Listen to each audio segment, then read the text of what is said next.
Welcome to the Pharmacy Residency Podcast, a member of the Pharmacy Podcast Network. I'm Tony Guerra, pharmacist, publisher, and professional editor, bringing you interviews and advice on succeeding in your residency journey. You can sign up for the email list at pharmacyresidencypodcast.com to get your free LOI template or get editing help working one-on-one with me at residency.teachable.com. Let's get started with the show. Hey, welcome to the Pharmacy Residency Podcast, member of the Pharmacy Podcast Network. I wanted to talk a little bit about not just the letter of intent, but also the interviews that will be coming and how you can kind of double purpose things. So one of the things you've got certainly is a lack of time. And what I wanted to do is kind of give you a hack to make it a little bit easier, to make things go a little bit quicker. So first things first, connect with me on LinkedIn. If you go on Google and just Google Tony PharmD, TonyPharmD, that'll come up. Or if you want a direct link, it's just linkedin.com/IN/TonyPharmD. You're welcome to message me, just ask me anything, especially looking at documents, things like that. I'm happy to help. Most recently on my Pharmacy Residency Podcast newsletter on LinkedIn, I put out my 2022-2023 Residency Letter of Intent template. You're welcome to use that. It's really an intake form, how I get to know those that I'm working with one-on-one at residency.teachable.com and working with them on their letters of intent. But you're welcome to look at the template and how I believe you should do it. Again, I'm an English major in undergrad, so I know what I'm talking about, not just with pharmacy and the over 1,000 letters that I've helped people with, but also understanding conventions that Grammarly will not help you with. So Grammarly will help your grammar and syntax, but it won't do things like make sure that your first paragraph is a thesis and that the next paragraphs are evidence for that thesis, and that you have good paragraphing between the paragraphs, and that you have a good conclusion and a call to action. But that template will get you pretty far. One of the things, though, on the template, though, is really evidence for the strengths and weaknesses that you have. And any weakness, you always want to put what you did and then what you've done to improve that. So on the interview skills packet for residency that ASHP puts out, they put out a ton of questions. Things like, tell me about yourself. What's your biggest strength? What's your greatest weakness? And prepare at least 3 of each of them. Well, what you really want to do is, and they allude to this a little bit, is how will your strengths help you in residency? Can you work to improve your weaknesses during residency?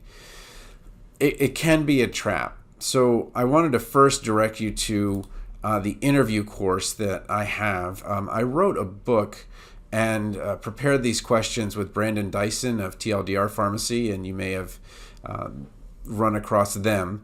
But I have the Rockstar Residency Interview Prep course, and that has a money-back guarantee if you don't get an interview.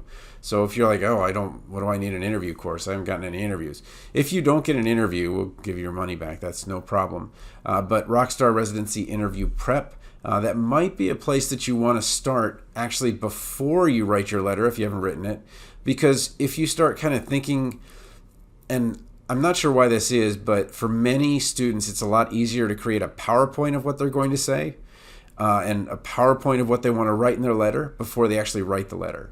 So when I write books, a lot of times I will narrate it first, transcribe it, and then write it. Many students do better that way. So if you're really stuck with the letter of intent, use the template that I've given you on LinkedIn.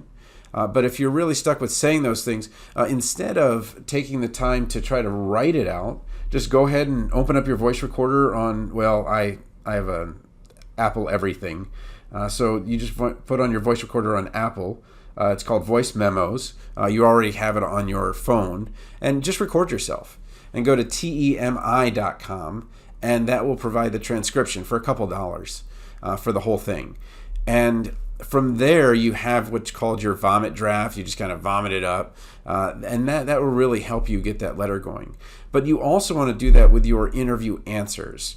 And in the interview course, we have 100 questions for you. So this is free. You can just go to residency.teachable.com/P/interview, And you can look at the 100 questions that we answer. And so you got to go all the way down to the bottom. But it starts with all these questions. And for those that are in the course, you can listen to the question, the answer, and then the rationale why we gave that answer. But if you just want a list of questions and kind of the things that you want to ask yourself, go to residency.teachable.com/p/interview, and you can see some of those questions that you're going to get asked. And then, of course, Brandon Dyson and I work together over a couple of weeks to answer those questions, and then we have professional narrators that take care of those.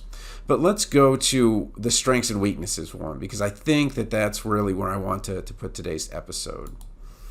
When you look at the forecast recommendation form, what you really want to do is marry those things that your preceptors are saying about you and put them in there. So, for example, if one of my APPE students had a great ability to organize and manage their time, okay, they were really effective. It would be student interactions at my academic APPE, and then they were really dependable.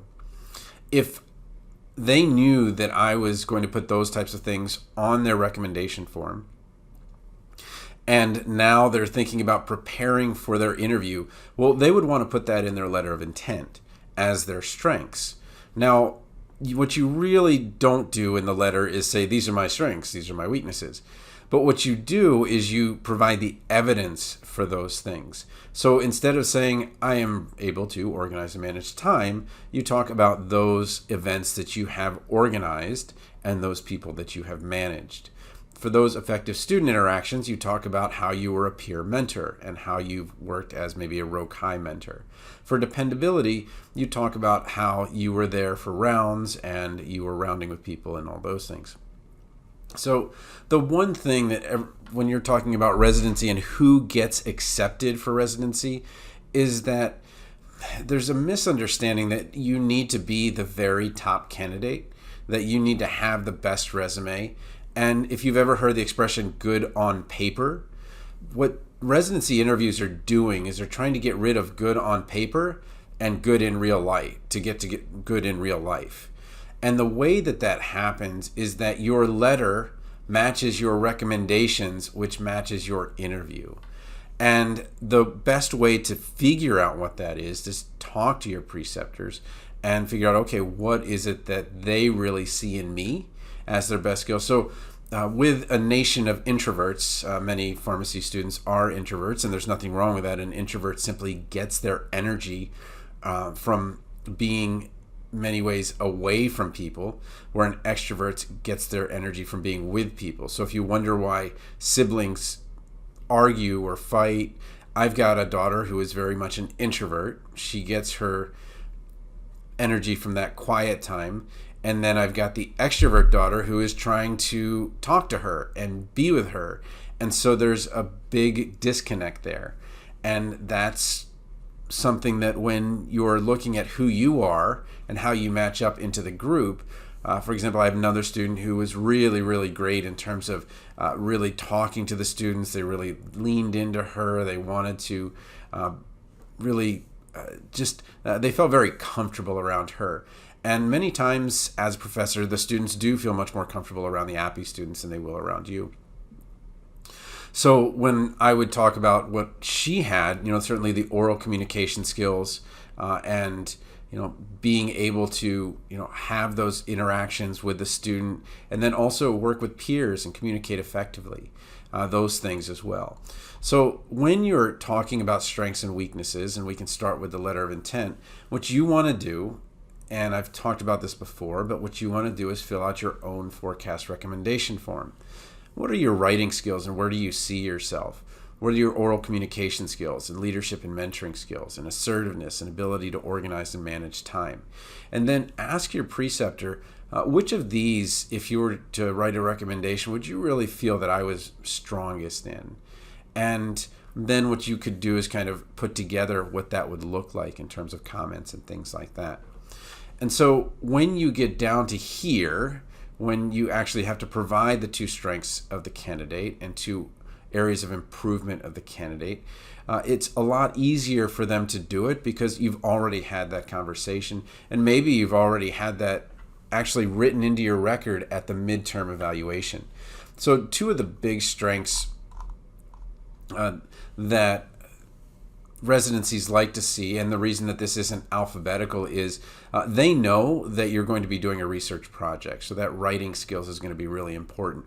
And when you talk about interactions with them, you can unfortunately sink your chances of getting a residency by writing emails that don't have good grammar, don't have good syntax, because they know that you've probably gotten help with the letter of intent and the CV. But if your emails don't match up, that's not really a great thing. And then oral communication skills. Are you able to talk with the patients and those types of things? And then are you able to take on chief resident role, or are you able to be autonomous? So those first three things are really probably the three they're looking more for than anything else. So kind of bringing this all back together, what we did with the Rockstar interview course is by putting those questions in there, by being able to kind of just go into the course, listen to them on your phone, or listen to them, or just watch them and kind of read how it happens, you can kind of get an idea of how someone would answer the question. And we use professional narrators because really wanted those questions to come out very polished and those answers to come out very polished. So a lot of really, really good questions here. I encourage you to go to residency.teachable.com/p/interview. Again, if you start the course, you never get an interview, give your money back. That's no problem. I'll just Venmo it to you or whatever. No questions asked. That's no problem.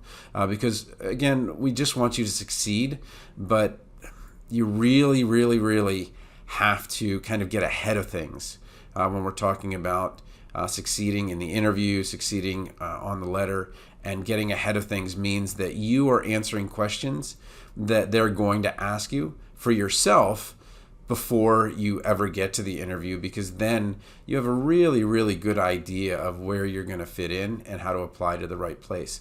Again, you only get 12 shots. I was talking to Todd Urey on the Pharmacy Podcast Network yesterday and doing an interview with him, and you only get 12 applications for 4,000 spots.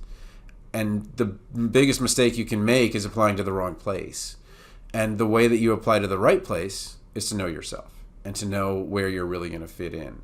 And that really comes from those things that you're expecting. So if you're an academic medical center and you look at the recommendation form, certain number of these are going to really expect you to be able to do. So ability to organize and manage your time at an academic medical center where you're going to have hours and hours and hours of work. But if you're talking about a community residency that might be 40, 45 hours a week, then really, especially in the ambulatory care part of it, those effective patient interactions are going to be huge. Because you might be working in the ICU where the patient's intubated at an acute medical center, and it's not really talking to the patient. You can't talk to the patient.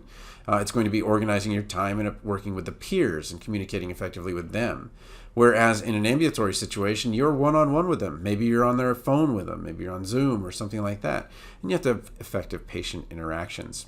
So again, I encourage you to go look at that list of questions at residency.teachable.com/p/interview.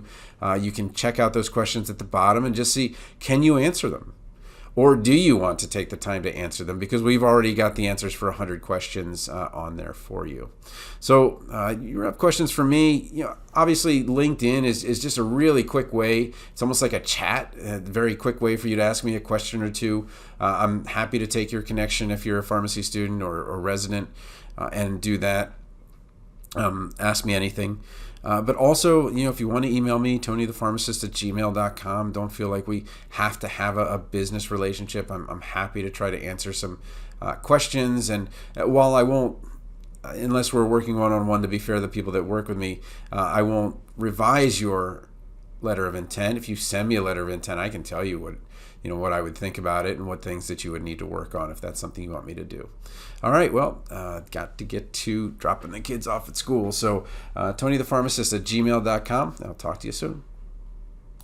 Thanks for listening to the Pharmacy Residency Podcast. a member of the Pharmacy Podcast Network. You might also like to check out our available residency audiobooks at pharmacyresidencypodcast.com/books, where you can get your first book free if you've never been on Audible before, or work one-on-one with me as a professional editor at residency.teachable.com.